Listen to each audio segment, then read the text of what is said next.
Hello, everyone. JP Black here. Bobby Adan is with me. This is the first episode of Comics.fm, the real episode. The first one that you're kicking off, and you have me? You know what? I'm going to say something, and you may not like this, but okay, you kind of jumped the line. Okay. Because you and I have been talking a lot lately. I jumped on your show and all that. Yeah. It's okay. I told Ryan Kaufman he was going to do one. The Kauf. Yeah, and he hasn't read it yet. He hasn't read his. The great thing is, in the world of content and TV and all of that, in the radio world, which you are familiar with, it's all part of the show.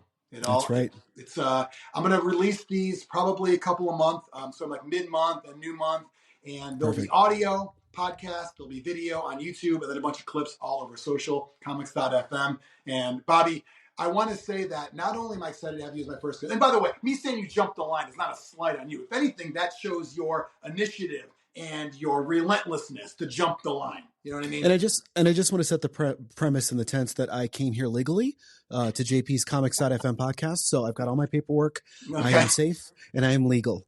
Yeah. You know what's great too? You saying that, like me as a olive-skinned Greek man, next to you, I'm fully American. You know what I mean? There you are. Yeah. So it's kind of Midwestern man. Now, when we talk to Ryan, then I'm the one that's got to show my papers. You know what I'm saying? There you go. There you go. How it goes. Yeah, Bobby, people know you for many years on Southern Colorado radio. I mean, you were a fixture on 92.9. Sorry, I got the numbers wrong. 92.9 Peak FM, 98.9 Magic FM. I mean, almost 20 years you were a voice in Southern Colorado. And that's something that longevity is not normally seen in that industry. No, and it's all accidental. I started my internship in college, and I got hired at the front desk. And I thought, you know what? I just need my foot in the door. And a lot of this industry is kind of who you know and who you network with. And I thought, well, if I get an internship and I'm doing the front desk, then something's got to happen. But I had ulterior motives. I didn't want to do a morning radio show. I wanted to be a pop star. So I was going to use the radio station as my platform to audition for some major label, and I was going to leave them in the dust. And here I am 20 years later. You're like, I'm going to use you for my own career. Right. You guys are going to be the Chris Kirkpatricks of the world. I'm going to be Justin. Right. And, and here I am, Joey Fatone. Right. How did that end up working out for you? I don't know. It worked out great. You know, I ended up finding my niche and my lane. You know, not everybody was meant to be a pop star. Right. You know, never say never, because Michael Bolton started in his 40s and I'm here there. So, from a role model, I never thought we would basically put Bolton on that pedestal. Yeah. Me and Bolton.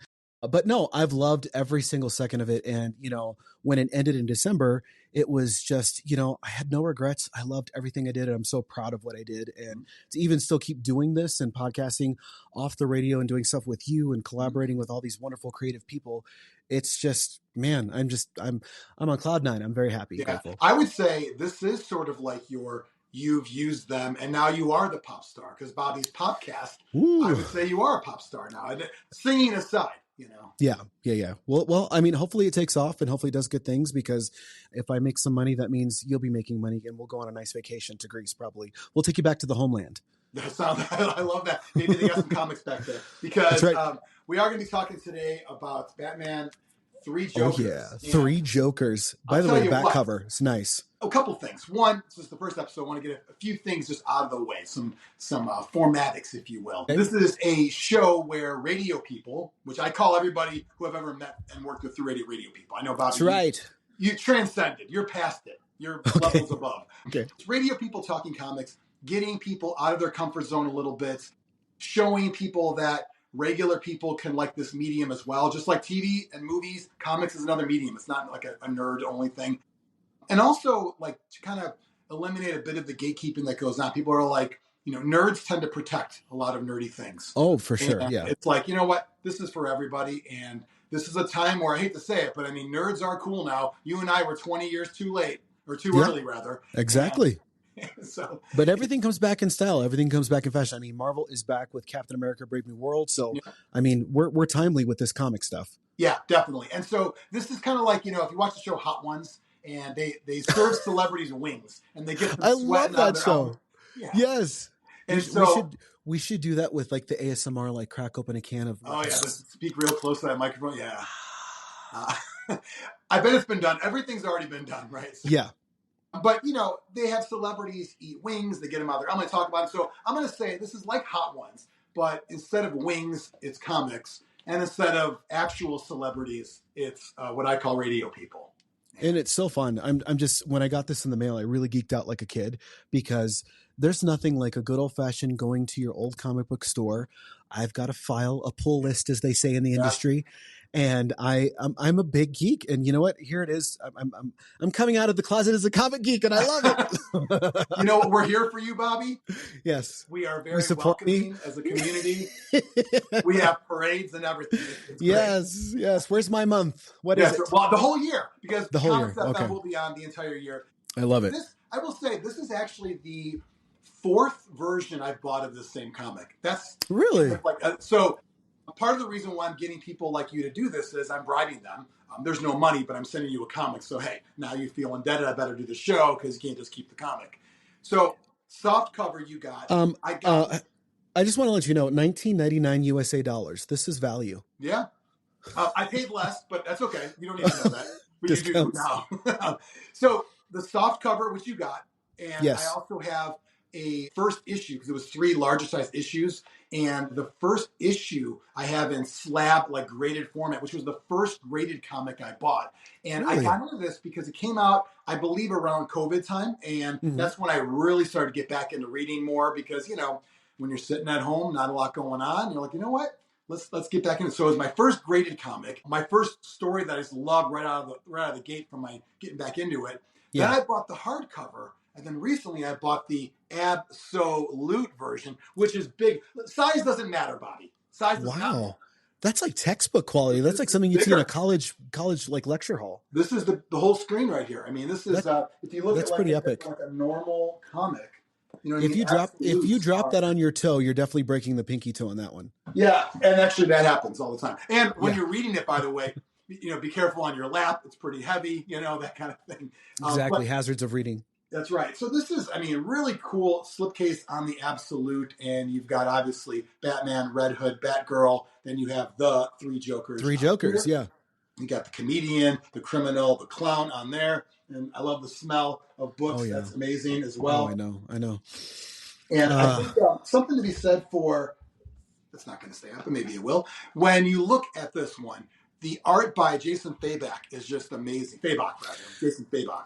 And, I was going to say, man, that is part of the thing that was the storytelling for me, was the visuals, and it stuck out to me in such a good way. I mean, to see a Joker shark and Joker fish, I was blown. I was like, this is what I geek out over. This is freaking awesome. The Joker fish, Joker shark. You see them out in there. Cool. Like, okay, this is a pet that I don't want that kind of pet as my own, because I know it would kill me. No. But it's cool that someone else has one. Yes. And I'll tell you, Bobby, do you know why? You mentioned on your podcast, Bobby's podcast, you thought you remembered why I picked this for you. I did. I went back in my brain recall, because I leave people a lot of weird, funny voicemails, and you're the recipient of quite a few of those. And you're like, this is a hint of your comic that you're getting. And I was like, what did I do? And then I opened it. I'm like, I started doing the Joker laugh, because Joaquin Phoenix, his Joker take, to me, is so brilliant. And, I actually saw that with our friend and former podcast mate, Ryan Kaufman. And we just, for some reason, we were laughing at mental health struggles, because the Joker was mentally off, but this whole laugh condition was just so funny. And that's, I think, the beauty of it. It's emotional, but it's also comedic at the same time. And you get all that with this one as well, Batman and 3 Jokers. Oh, totally. Well, the funny thing is, when I saw that movie with Joaquin Phoenix, it was something where I saw it with my wife, and there's parts where he's laughing. And you're not supposed to laugh as an audience member, but I was laughing, and I felt like a jerk. Right. And it's like the Joker is me in real life, because I laugh when I'm not supposed to. With the murder of a TV talk show too, I'm guessing. Exactly. I was like, this is hilarious. Why am I laughing? Am I crazy? Murray, you get what you deserve, Murray. You're awful, Murray. I'll tell you. You left me. So you left a voicemail, but then I also had you leave an outgoing message. Did I? Okay. The laughing voices, and all that. Yeah. My brother leaves me a message, and he thought that was me doing an impression of our grandma, our Yaya. And he goes, "Why are you doing Yaya's voice?" Oh, and that's awesome. Like, that's my friend Bobby doing the Joker voice. I thought it was like how grandma Yaya would laugh. You know? Oh, I love that. I love a Greek yeah. Yeah, so it was basically a lot of things. I'm like, you know what? As much as I wanted to, by the way, I really was torn between going with Joker with you or a Hulk book because we have a connection over the Hulk as well. We do, but you picked the right one because, going back to as much as I love Marvel and Captain America New World being the new big film and a lot of their series and spinoffs and previous films, I just love Marvel. They do cinematic universe very, very well. But I love DC comic characters a smidge more. And I think it's because it's rooted in my childhood. I mean, ever since I was a kid, I'm wearing the glasses and I got the curl going because I want to be Clark Kent and Superman still. Yeah. I get it. And it's something that, it's okay to like everything, right? We're in a world where I mentioned earlier about nerds gatekeeping. Every fandom tends to put people down for liking something that isn't DC, Marvel, or, in the sports world, it's like you can't like LeBron and Jordan. Well, I like them. Right. They're my two favorite players. So it's like, is it fair to say that you're pan-comical? Yeah, I probably shouldn't admit. I don't know what I'm admitting to because I don't know all the terms. But pan is everything. You like you're accepting of all. I thought it was, but does that mean I'm sexually attracted to everything in comics? No. Just you're in comic world. You like anything that comes out. I just want to make sure it's liking and not like I'm going to use this slot in here. You know what I mean? Like I'm not. No, I'm not you're open to reading everything. Okay, good. I am open to reading everything, and I'll tell you what. That's one of the goals of Comics.fm. When you take a book like this, which obviously you and I love the Joker, it's Batman villains transcend everything because everybody knows them. The Batman movies are huge. Everyone's got opinions. Everyone's got their favorites and all that. So it's reading Batman and Joker books to me, it's like the meeting ground for normies who aren't going to read other superhero books and the nerds, the comic nerds, because it's like, listen, everybody could read this. Besides it being really good, Geoff Johns did the story, Jason Fabok the art. They call it the spiritual successor to the 1988 book. There's Death in the Family, and there's also Killing Joke, which are both great too. You don't have to read those first, but they go in the same. They do reference the Killing Joke in this one a lot. I noticed. Yeah. So of the three Jokers, so plot wise, with no spoilers, but some plot points on here. Batman discovers there are three Jokers here, and so we have. I'm looking at it backwards here, but we've got the clown, the criminal, and the comedian. Yes. And it's the criminal, sort of the old-timey Batman villain from the golden age of comics. Clown looking a little bit like Heath Ledger, by the way, in the middle. A little bit, yeah. There's some of that in there. And, it's something that it's like, which one's the real one? Maybe they're all real ones. Maybe we're just making more and more Jokers. I mean, think about it. If you drop them in the pit and you make more Jokers, there really isn't a Joker. That was so trippy to me. I was like, I can't, what's going on? Who's the real Joker? Right. Who's the real one? Maybe you as the reader are the real Joker. Yeah. Mind blown. Right. Anybody can be a Joker in this multiverse. That's true. Anybody could be a superhero. Anybody could be the Joker as well. Yeah. You've got the clown, kind of like the maybe Silver Age 1970s, which I love that they brought back an old Joker sidekick, Gaggy, the little guy. Yeah. It's something like Gagsworth, like Daddy Gadsworth, like Gaggy. Right. So it's great to see him back. I believe, I'm getting my memory a little off there, I believe the clown Joker you'll see in Death in the Family. Dealing with Red Hood over here, Jason Todd, the second Robin. And then you have the modern day, which comedian Joker, you're going to see in Killing Joke as well. And doing something to Ms. Barbara Gordon, Batgirl here as well. Babs, as Bruce Babs, calls her. if you will, yeah. Babs, Hey, she's got daddy issues, you know what I'm saying? She does. Who doesn't, by the way? What comic character doesn't have daddy issues? I don't know, but seeing her in the comic books, I could fix her. Well, you just want to spend time with her? Is that what you mean? Yeah. Me and Jason are battling for Barbara. Yeah, I'll tell you what. You have to see her at her worst. What do they say? Like her at her worst? And you'll get through that. Then you can get the Babs we know today. Yeah, she's a badass in this one. Yeah. So the cool thing about this comic is it is 3 issues. And by the way, I don't know if the softback had all this extra stuff. Did you get they went through panel by panel with what was everything in there, which is crazy. I feel like I did get a lot. Maybe you probably have a little bit more looking I think so. On your pages. But if you look at some of my pages, I did get a lot of paneling. Yeah. Kind of in the paperback version. Yeah, they put, extra artwork. Just talking about how the sketches here went from conception to reality. Oh, that's art. I love that. Amazing. Man. The comic geeks will say it's non-canon. However, Geoff Johns, the writer, says like, no, I wrote it. It's fine. It's in my universe. And Jason Fabok, the art's like, I don't get into that stuff because a good story is a good story. I'm exactly the same way. And for me, Geoff Johns, I know he's got a lot of hands in the DC cinematic universe, particularly with the animation movies. And I have to say, out of all the animation movies, those are some of my favorite. DC does animated movies better than anyone, I think, in the comic book world. Yeah, they're amazing. I mean, the Batman and Superman series are both great. Have you checked out the more adult series, Harley Quinn on Max? Yes, that show is hilarious, and I love the campiness and the comedy. Yeah, I love totally. the Bane character, especially. He's one of my what I love about the Harley Quinn show, it's almost too fast. I have to rewind it back sometimes. Yeah, because the jokes are like boom, boom, boom. So it's quick. Good. Yeah, phenomenal. It's great seeing such all a great there. show. So when you look at Three Jokers here, so we talk about creating new Jokers, and obviously we get some origin flashbacks on there. Joe Chill, Bruce's parents, all the stuff you expect in any Batman story. Right. But it was 3 issues, 3 larger size issues that came out, I believe, middle of the year 2020, right around COVID. Perfect time for that to come out. And you have 3 Jokers that all have 3 motives as well, too. Yes, they all have got their own plans. I'm not going to get too much into that because I don't want to give anything away. But, whether it's to, one may want to go after Red Hood, one Batgirl, one Batman, all of them Batman, really. Coincidentally, there's 3 main characters in this comic book as well. Yeah, coincidentally. It just kind of works out. And it's like this and that. There's actually one of the cover, I think it's an alternate cover in here. Let me get this here. It has actually a really cool, like where it grabs all of them together. Let's find that one on here.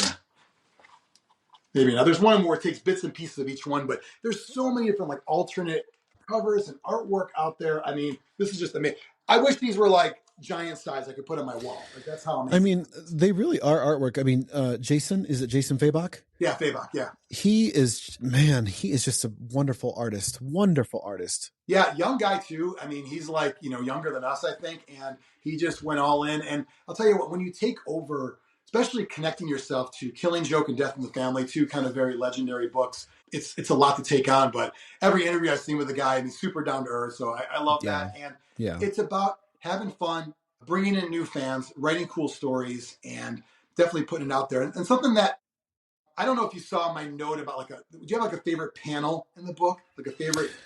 Yes. Because I didn't mean to like spoil or surprise you with that one. Yes. I'm like, Bobby, I'll give you my questions. And then I left out a couple of questions. No, one of my favorite things was when they're sort of trying to find out where this batch of chemicals went in killing or the 3 Jokers. Yeah. They kind of see this aquarium style scenario right here. And when I turned to the next page, this is what got me. And it's just, it's just freaking. I mean, Batman face to face with a great white Joker shark. And, that's right. And poor Gaggy. I don't want to spoil what happens to him, but I'll just say, it's a really interesting scene there. But the art for me is just what stuck out. Yeah, and it's what I loved. It's what I loved about, I would say, the first introduction to Tim Burton's Batman, where you had the artwork of the Joker and Jack Nicholson and the iconic smile. To me, it had a lot of that vibe to it. So that's why I was like, oh man, you're right. Joker, the aesthetics Joker shark of that are huge. I mean, the Batman world, Gotham City's been around for so long, and so each new take on it. I remember when the Tim Burton movie came out, I was in junior high, and one of my friends, he showed up to the bus stop, and I don't know how he got his mouth up that way. And really? Like, you're going to be all day at school with whatever you He's like, yeah, my mom sent me, I couldn't even talk. It was great. Awesome. Yeah. That's awesome. So we're at the bus stop. I'm like, you look amazing, but we got 8 hours left. And if I can do a second mention, the first panel in the very beginning, and the reason why it stuck out to me was you see Batman kind of disrobing after a fight and Alfred's tending to his wounds, and you see a lot of different wounds and where they come from each sort of villain. Yeah, they kind of describe his wound and how he's repairing him and where they came from. How scarred his body is. I was just like, gosh, Batman needs a chiropractor. I know he needs one. Yeah, possibly a chiropractor endorsement as a radio personality. Yes. I'll tell you what. So speaking of the Tim Burton Batman, so Jason Fabok threw some Easter eggs in there. Did he? His Batmobile, they call it the Batmobile here. Yes, yeah. It looks very much like a movie. And there's a bunch of little ones in there with stuff in the Batcave and all of that. Yeah. My favorite panel is actually, and it's not spoilers, it's just kind of just funny. You'll get to, I mean, it doesn't ruin anything.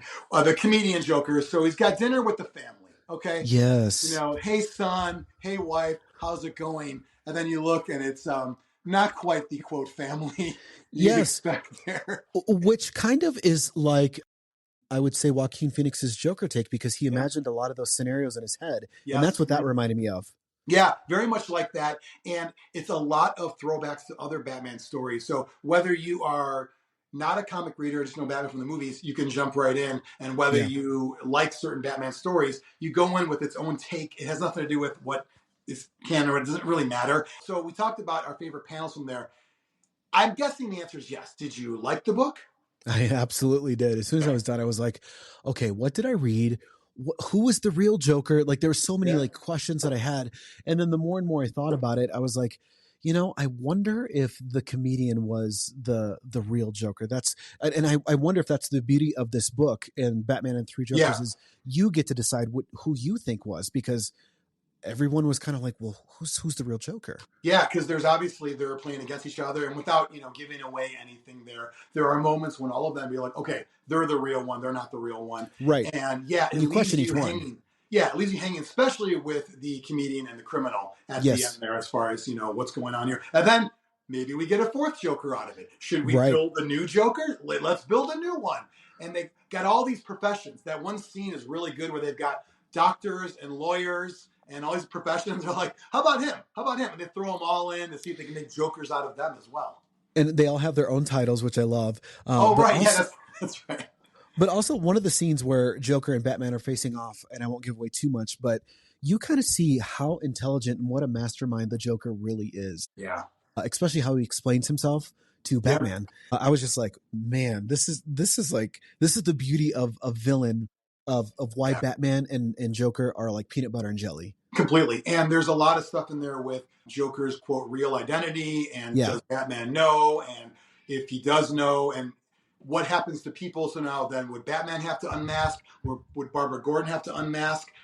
So then there's to your point about the dynamic between hero and villain, they need each other. And that happens in our day-to-day life, right? We need our villains in life to know where the heroes are. Absolutely. I also kind of liked the notion of Jason Todd and Red Hood and Batman's kind of character arc there. Mm-hmm. And I'm not a therapist by any means, but they definitely need a counseling session. Yeah, there's that. Well, and so with Batman and Red Hood going to Death in the Family, and then Batgirl with Joker going to Killing Joke. Yeah, there's a lot of issues there, and Batman's great at a lot of things.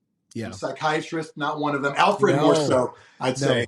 He's definitely an isolation sort of personality where he's like, that happened, we're moving on. Well, hey, much like a radio personality, I'm just going to go in the studio, that's right, do my show, and then cry later. That's right. Conceal, don't feel. Let it go, Elsa. Right. We talked about sort of you getting into radio. If there was somebody out there in modern day that wants to get into radio or the podcast world or video, any kind of like content creation, what's your advice? Would you advise them to get into broadcast, or say forget all that? What would be your advice for that person? I saw this quote yesterday, and I was going to be very honest. I was going to not probably encourage people to go into radio because the landscape is shifting and changing a lot. But this quote popped up on LinkedIn of all places, and I thought it was fascinating. It said, when you have fear of going into a market because it's not doing well or it's oversaturated with this, that, and the other, maybe you're just not a strong enough player. And I love that, because that means challenge accepted. What's different about me? How can you present yourself? What's unique about you? You've got to know who you are, what you want to do, and what you're about, and what's your shtick if you get into this. So yes, I would encourage somebody to get into radio, because here I am outside of radio trying to find my foot back way in the door so I can be an entertainer. But in the meantime, I found a new purpose by podcasting. So I would say podcast, get yourself out there, get comfortable on film, because now we're in a time where people want visuals as well as audio. And you've got to be kind of an ahead thinker. You almost have to think of yourself as almost a brand ambassador and influencer for yourself, so that you can take what you're doing and then put it onto a radio format. Really good point. Something that I've told people before is there's multiple brands always at work at the same time. So anyone who has built their own brand, podcast video with no barrier to entry, by the way. Anybody can do this. You can do anybody. You are doing it. I'm doing it. Anyone can do this. So there is no who do you know. You mentioned you got into radio. Who do you know? Yeah. There is no who do you know. You do what you want. But then you leverage that with some platform. So if you're given a platform, if you're given a microphone to reach 100,000 people, 1 million people, whatever it is, why would you not use that and build your brand? Because if it all gets pulled away, you don't want those people. There's still people, Bobby, asking for you 3-4 months after your last show on the radio. You know, and that's one of the things that I never realized, because to me, I was just showing up. I wasn't doing a job. I was doing a show, but the schedule can be a lot like a grind and a job, especially with morning hours. You know, up by 4, you know, you have to be awake and out the door and be on and be funny. And that's hard to do because I'm not a morning person. I'm like a night owl. I thrive a lot like Bruce Wayne at nighttime. But I would say it became a little bit monotonous in the grind, but doing what I loved with somebody who was such a great co-host, shout out to Woody Powers. That was something that, you know, I never took it for granted. I loved every single day. You know, and I knew that when I would see you and I working together, whether it was a studio next door to each other, like the wacky next door neighbor, you know, right next door, or the podcast we did the 3 Souls and a Ginger. You basically, I know that for a fact. You're not just saying that because you always had a smile every day. Even there were days where I was down, I didn't like something a manager said, or something happened, whatever, or I got pulled into a sales meeting, I didn't like that, and you were always like, hey, this is the life, right? This is the life we chose. And you were always positive. And somehow I was always like, all right, either this guy's faking and he puts on a great act and like I said, he's crying in the bathroom later, or this is legit Bobby Adan. Ignorance is bliss sometimes, because I just wanted to just have fun. And it just always looked, this is the same person I am on the radio, even though I'm not on that platform anymore. I still am. I just want to make people laugh and entertain. If I can make you laugh, then I'm doing something successful. Right. Then you've already won. I'll tell you what, you're saying not on that platform, but I look at it like you're most likely between, because I don't think that, it'd be crazy for someone not to put you back on the air. There's some not so great people on the radio nationwide right now. And with the magic of technology, a lot of stuff can go down. So no, I think you'll be back up. But regardless, you built your own following. And when we talk about combining radio and comics, kind of what this is here, if there was a superhero movie, say about you and your life, what would it be? What would be your powers? Who would play you? Who would be the actor who plays you? I think the superhero movie that I would title myself, because if I'm going to go old school, I mean, Superman was my guy. He always has been. But it was so cliche as a kid, you know, and my daughter and I actually sorted this out through a game of Would You Rather. And I came up with this question: would you rather have the superpower to fly or teleport?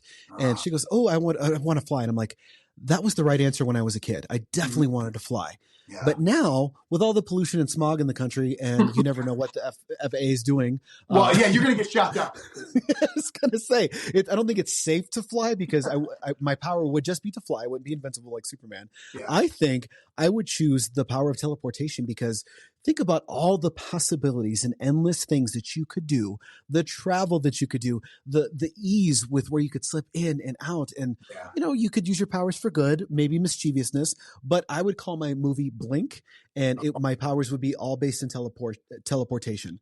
And I was trying to think of, because you challenged me with who would play me. Yeah. And it's a tie between Morgan Freeman and Meryl Streep. I'm not sure yet. Oh, okay. I'm just kidding. Oh. I thought that was real. Why would that be just kidding? No, actually, you know who I think would play me, because I'm 44, so I'd want somebody who's like a little bit younger and better looking. Well, because that way they can advance through the years too. Exactly. Origin story and all that. I think, and this is an underrated movie for me, for DC, but Sholo, who plays Blue Beetle in the DC Comics cinematic universe, would be a great teleportation jumper for Blink, my movie. That's cool. One thing, I don't think I've ever told you this before, but so you know the guy Dave Grohl, Foo Fighters and Nirvana? Love him, yeah. Okay. There's so many interviews and this, don't take this the wrong way. It's supposed to be a compliment, but it could come off weird because we're getting older. But nowadays, him in interviews, he looks just like you now. I don't know what, and every time I see him, I watched like 3 interviews with him in the last couple of years, and I'm like, that is Bobby Adan. Like that. Really? And, you know, again, I'm not trying to say older, but he looked, different when he was younger. I can see it. He's morphing into you now, and I think that's pretty cool. You know? I mean, I either get that or Ricky Martin, so I'm happy either way. Yeah, well, they're both, that's good. Well, I think, too, that you having you've got a thought there of what your power is going to be. and you have a premise of that. And I think that your points about, flights, it could be exhausting. I don't want to be spent before I get to do, I mean, just because you can fly doesn't mean you're Superman. Correct. And I mean, once again, the power of flight is amazing. You could just be here, be there. But if you think about the 44-year-old me versus, 8-year-old me has learned a lot since then. And I would say teleportation is probably the power to have. I love the other one that I would say the other one that crossed my mind was the power to telekinesis. I've always been attracted to moving things and everything. Yeah. Absolutely. Professor X, Jean Grey, Phoenix, whoever you want to go. But that would get old after a while because that's just kind of immediate here and there. Yeah, well, it's kind of, it's like party tricks. Yeah. What I love about, so the idea of moving, to quote Tenacious D, the power to move people, like you did on the radio every day. You move people. And like you do right now. Well, I try to move people. Sometimes I actually physically have to move people. Like, that's right. If they're in my way. That's right. But what I love about this Comics.fm, getting to talk to radio people about the things that they're interested in, getting them to nerd out a little bit. Bobby, you are a little bit of an easy subject for me because you already are a nerd to an extent. Yeah, absolutely. Yeah. I'm not pulling you out of your shell, so to speak. No, loud and proud. I love this stuff. You're out and you're already loving it. I will say, though, when we both been on the radio for a long time and we get to talk to a lot of people out there. And I mentioned it's like Hot Ones, but with real celebrities and joking that we're not. Right. Do you have like a best celebrity you've ever interviewed? Like a favorite celebrity that you've ever talked to? Yes. I would have to say, I think the best celebrity interview that we did was a comedian he was from Impractical Jokers, Joe Gatto. Oh, Joe Gatto's hilarious. And this was just a few months ago. He was very, very funny. We made him laugh. He made us laugh. And when you get an interview that they don't kind of take their celebrity a little bit too seriously, like some previous interviews that I've had to do where they're like, this is who I am. Don't ask me this. Don't ask me that. I will say there's a psychic medium out there who said, I am not to ask about any psychic readings. And I'm like, well, okay, that's a little bit suspicious to me, but whatever, we'll go with it. I won't say don't talk name. about this, that, and that because these are all lies, so don't bring those up. I don't like those stipulations. I just want to go off the cuff because when I do an interview, I geek out. I'll figure out what the person does, where they came from, what's a weird thing about them that I can ask them about. And Joe Gatto, just to me, it was a volley back and forth with me and my co-host Woody.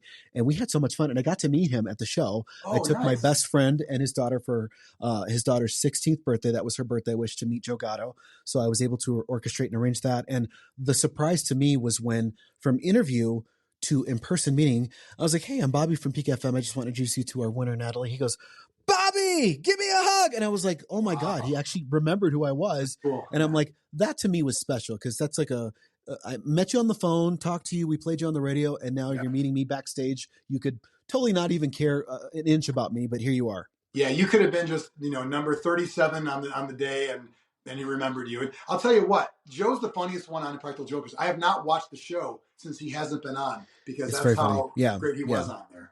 Yeah, he's on tour now and he's doing the thing and he's just funny. Yeah. He's just so funny. He puts on a great show and he's just a good guy. I like him. Yeah, that's awesome. I think it's something that it's afforded you opportunities, talking to cool people and obviously meeting all kinds of people too. And when you have a show like this coming on, talk about some fun, nerdy things there. Anything you want to plug out there, Bobby? We talk about Bobby's Popcast. How do people find that? The podcast is if I do start smoking marijuana, which I haven't started yet. It's on at 420 every day. I get Bobby's Podcast, man, at 420 on your local streaming You laugh, platforms. but I'm sure there is already a Bobby's Podcast. There probably is a Bobby who smokes pot. It's not me. But no, I think the big thing I'm doing right now is just trying to launch Bobby's Popcast and do the branding. And, my shtick is pop culture. The one thing that got me, I would say, my foot in the door with my college professor turned operations manager formerly was he said, describe yourself in one word. And I stood up and I said, I'm a Pop Tart. And he was like, what? Like the Pop Tart? I was like, no, I like all things pop culture. I'm a Pop Tart, so it stuck with me. So that's my thing. That's what I do. That's what I love. I live it in my real life. I was just watching Keeping Up with the Kardashians with my family last night. Mm-hmm. And it's what I do. I keep myself invested in pop culture. And I think my shtick is I just talk to you like if you had a friend you would gossip with. That's kind of how I do it. Well, and it's not fake. It's obviously what you're into. It's what are your passions. You did it on the radio. You're doing it on your own right now. I love that. And definitely follow Bobby's Popcast on all of the different things. Get it on podcast platforms, get it on YouTube, social media, and all of that.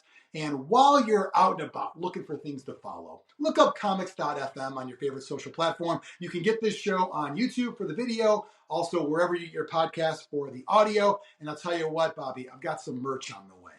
Really? When you get merch, that's people can support the show with a couple of shekels. You know, you can buy a t-shirt. I've got a mug and I got a sticker. Go to comics.fm, buy all of that. Buy one of each. Great stocking stuffers, even though this comes out 10 months before Christmas. Put them in normal stockings. And as a recipient of one of the stickers, I have to say, they are quality, they are beautiful, and I love them. Well, I'll tell you what, Bobby. You got a comic out of the deal. You got a sticker out of the deal. Yes, I did. You're already ahead. Right? I am. Now, like, just do we get socks and briefs? You put a poker chip in your shirt pocket. Walk out of Vegas. No matter what happens, I got this. You got that. No matter what. There you go. So thanks, Bobby. Batman 3 Jokers.